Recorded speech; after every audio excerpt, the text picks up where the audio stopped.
Mummy જય શ્રી કૃષ્ણ, હું આવી ગઈ. આવી ગઈ તું? બેસ. અરે વાહ ભાભી, મસ્ત લાગો છો. તમે બહાર જાઓ છો ક્યાંય? હા, હું બહાર જાઉં છું. હા, ઈ બહાર જતી હતી પણ હવે તું આવી ગઈ ને એટલે હવે નહીં જાય ક્યાંય. અરે ના ના મમ્મી, એવું કઈ ન હોય, એને કે જતા આવે. હા તો તુંય જા ને એની હારે. હા દીદી, તમે આવો ને મજા આવશે. અરે ના ના ભાભી, તમે જાઓ, મારે નથી આવું. હું અહીંયા મમ્મી સાથે થોડી વાર બેસીશ, થોડી વાર આરામ કરીશ. એમેય હું થાકી ગઈ છું. અને મમ્મી શું હાલે છે હમણાં? હવે જવા દે ને, આયલા રાખે. આ તારે ભાભી છે ની હાવ કામમાં ઢીલી છે.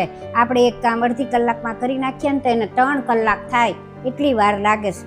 એક સાસુ ક્યારેય માં ન બની શકે, ઈ વાત તો સાચી જ છે. એટલે તું હું મને ટોન્ટ મારે છો? અરે મમ્મી, ભલે કરે, ધીમે ધીમે કરે તો ધીમે ધીમે, પણ કરે તો છે ને. એને થોડોક ટાઈમ તો આપ, ધીમે ધીમે શીખી જશે. અને એમેય તે હું લગ્ન કરીને ગઈ ત્યારે મને ક્યાં આવડતું હતું, હજી મને એટલું નથી આવડતું. હજી મારા સાસુ કેટલું બોલે છે. અને એમેય તે એની ઉંમર અત્યારે હરવા ફરવાની છે, તો હાલ્યા કરે. હું ક્યાંય ને ના પાડું છું, ભલે હરે ફરે.